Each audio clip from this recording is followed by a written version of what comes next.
Hello guys! Magandang hapon. Hapon na ako nag-vlog. Lumabas kami ni Juan kasi gusto kong kumain ng manok na may patatas at saka may carrots. So sabi ko sa kayuhan, bili tayo anak, yun ang gusto kong lutuin. Pero actually kahapon guys, ang niluto ko is nagtinulang manok po ako. Ayun, tapos kanina umaga, yun din yung ulam namin. May natira pa ako guys, konting-konti talaga. Ayun. Today, ang aming dinner, carrots, may patatas at saka manok din.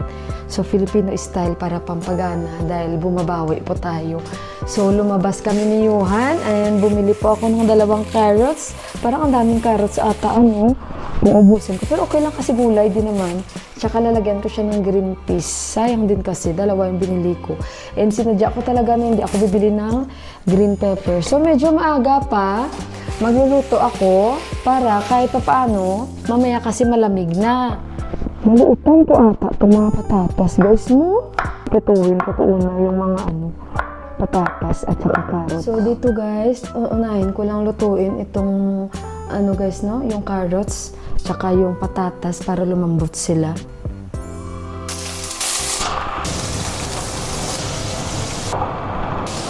Hindi ko alam kung anong tawag sa lulutuin ko guys.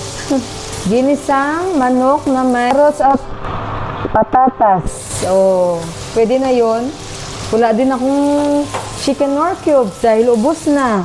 Wala na rin akong magic sarap. Idaan ko na lang sa dashi from Japan. Okay na yan. Palambutin ko lang tong patatas. Tapos lagyan ko siya ng salt and pepper.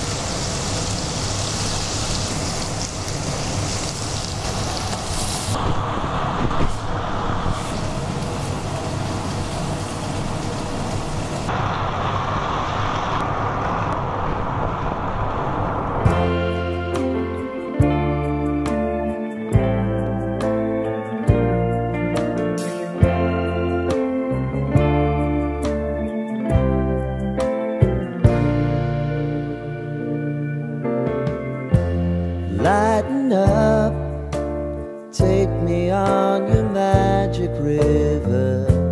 Tell me all your crazy lies. So parang nasanay din ako guys na Nepali food. Yung kamatis, huli ko siya nilalagay. Medyo madami kasi wala man akong tomato paste, kaya napadami yung lagay ko. Hindi ko alam kung anong pangalan ng niluluto ko na ito. Kayo na magpangalan. Kasi marami akong green peas, so lagyan natin yun. Sabaw lang konti. Hindi na ako nagdagdag din ng mantika kasi yung manok, mamaya. Mantika din. Ayan ko lang. Hanggat sa na yung kamatis.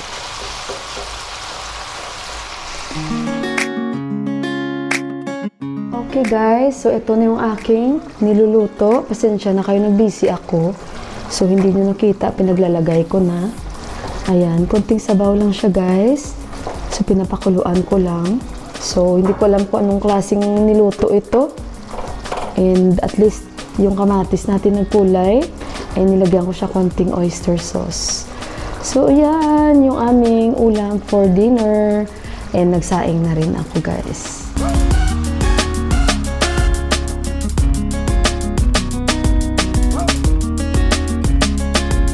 So, ayan yung aking niluto and hindi ko alam kung yan ba ay menudo, kung yan ba ay menudo or chicken caldereta or hindi ko lang alam. Pero bago yan, tikman muna natin. Mas masarap pa rin siya by the way kung maluto talaga. Lutuin, mauna yung gulay tapos ilagay na lang siya. Dashi lang itong nilagay ko guys. Gusto kong kumain ng patatas. Actually guys, may tubig na pala kami. Pero pinapaubos na lang namin yung na-stock namin.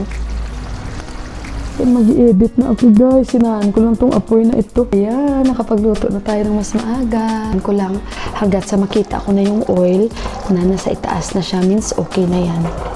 And yung rice, nakapagsaing na rin ako. Rice, kain tayo.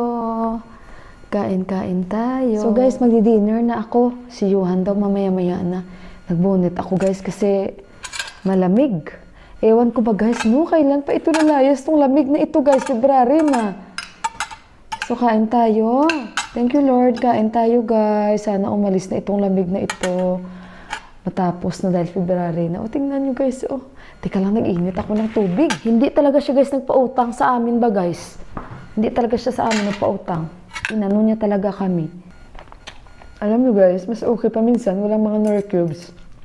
Para bang mas natural yung lasa. So guys, update ko pala kayo patungkol dito sa aming daan dito sa amin. Hindi pala yan sa government guys. Kinuha daw ng private. Hindi ko talaga alam. Pag sinabi yung private, ano ba yan guys? Hindi yan government syempre, di ba?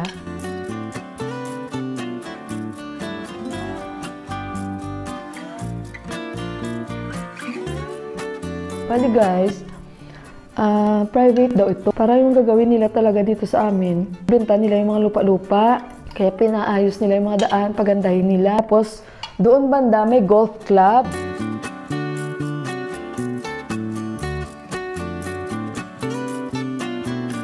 Sabi ni Sean, wait, sabi niya, mabilis lang ito. Siguro nagtanong-tanong din sila syempre. Sabi ko nga, paano yun gagawin nila? Wala man mga dinig. Sabi ni Sean, yung asawa na din nagagawan siguro nila niyan. Kasi inano nila mga lupa gagawin nilang business The next day.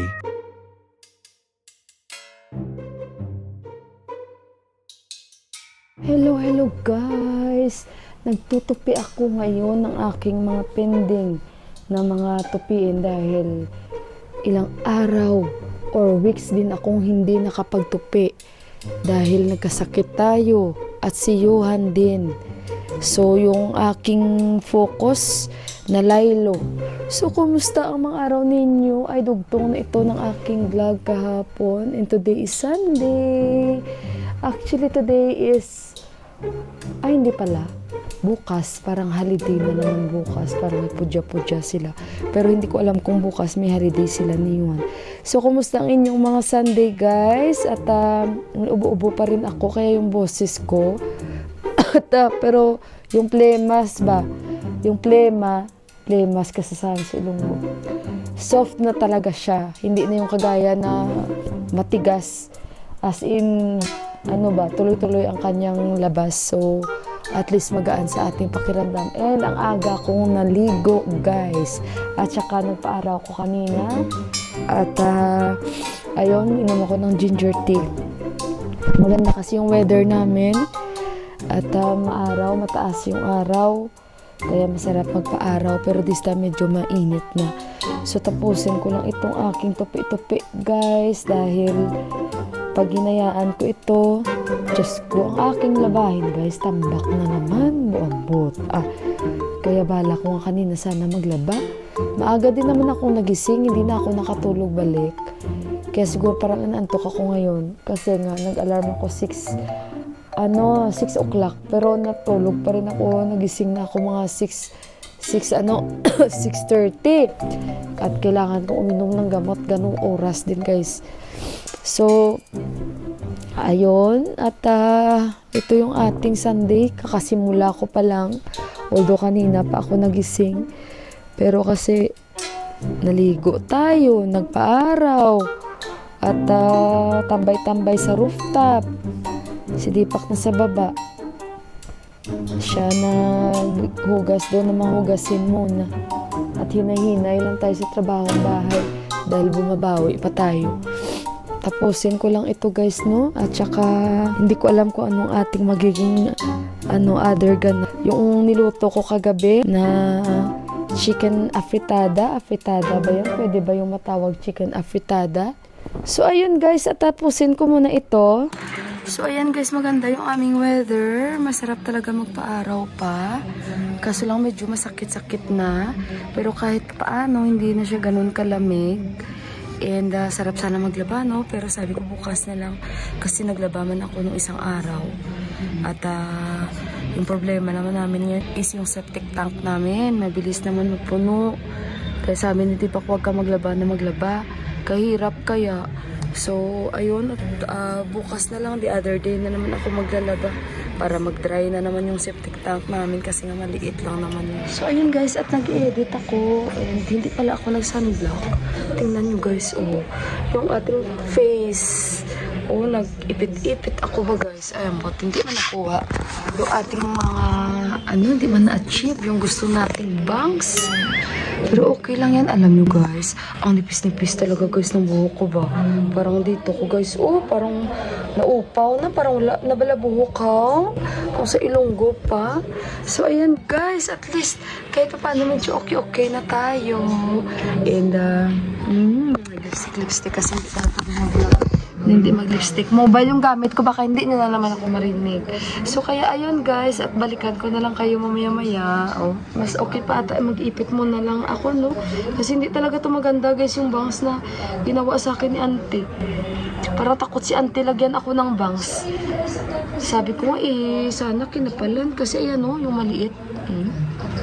Ganyan. Tapos nandito sa gilid. Actually guys, nag-i-edit ako kung marinig niyo yung background. Nag-i-edit ako.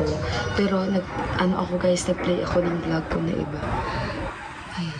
So, ayun guys, at mamaya-maya ulit balikan ko kayo. At hindi ko alam kung ano yung magiging ganap natin for today. So, ngayon, tingnan nyo kasi dami ko talagang tupiin. So, see you again mamaya guys. Hopefully, maka-upload ulit tayo. Bawi-bawi.